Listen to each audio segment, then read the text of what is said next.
এই ছিল আমার স্কিনের অবস্থা, দেখতেই পাচ্ছ। কিন্তু এইটা থেকে আমার স্কিন কিভাবে ভালো হয়ে গেল সেই জার্নিটা তোমাদের সাথে আজকে আমি শেয়ার করতে চলেছি। আর তার সাথে সাথে আমার স্কিন কেয়ার রুটিনটাও। আর শুধু আমারই স্কিন কেয়ার রুটিন না, আমি এটা খুব রিলিজিয়াসলি ফলো করি।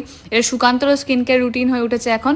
তাই আমরা এখন মাখছি হচ্ছে গ্ল্যামার ওয়ার্ল্ডের গ্লো অ্যাক্টিভ, আর তার সাথে গ্লো শাইন সলিউশনটা, যেটা ফেস প্যাক হিসেবে আমরা মানে উইকলি একবার তো ব্যবহার করেই।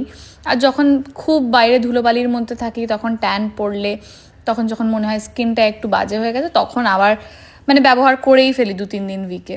তো দেখতেই পেলে তোমরা আমার স্কিনের অবস্থা আগে কীরকম ছিল এবং এখন কতটা বেটার হয়ে গেছে।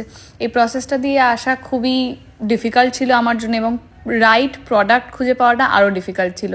সেই জন্য আমি যখন খুঁজে পেয়েছি, আমি যখন এটার রেজাল্ট পেয়েছি, সেই জন্য আমি চাই সবসময় এগুলো তোমাদের সাথেও শেয়ার করতে।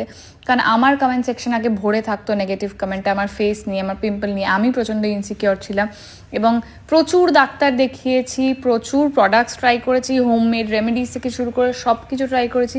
But this is the one thing যেটা ওয়ার্কআউট করেছে, সেটা হচ্ছে এই প্রোডাক্টগুলো যেগুলো আমি তোমাদেরকে দেখাচ্ছি। তো এটা হচ্ছে সেই গ্লো অ্যাক্টিভ ফেস প্যাক, যেটা আমি মেখে নিই উইকে একবার। এবং তারপরে আরও অনেক প্রসিডিওর থাকে, অনেক স্টেপ থাকে। তোমরা অলরেডি দেখতে পেয়েছো আমার পিম্পলওয়ালা ফেস, কিন্তু সেখান থেকে রিকভারির ফেজেরও কয়েকটা ভিডিও আমি নিয়েছিলাম, কি আস্তে আস্তে পিম্পলগুলো কমছে। অফকোর্স শুধু এটা যে স্কিন কেয়ার করে হয়েছে সেটা না, অফকোর্স মানে ক্লিন ডায়েটও করতে হয়েছে সেটার জন্য, প্রপার জলও খেতে হয়েছে। আর সব কিছুই কিন্তু একদিনে হয় না, এটা কিন্তু আমার অনেকটা সময় লেগেছে। আর স্কিনের জিনিসের রেজাল্ট পেতে কিন্তু একটু সময় সবার লেগেই যায়। তো একটু ধৈর্য ধরো। আমি যেহেতু এটার ফলাফল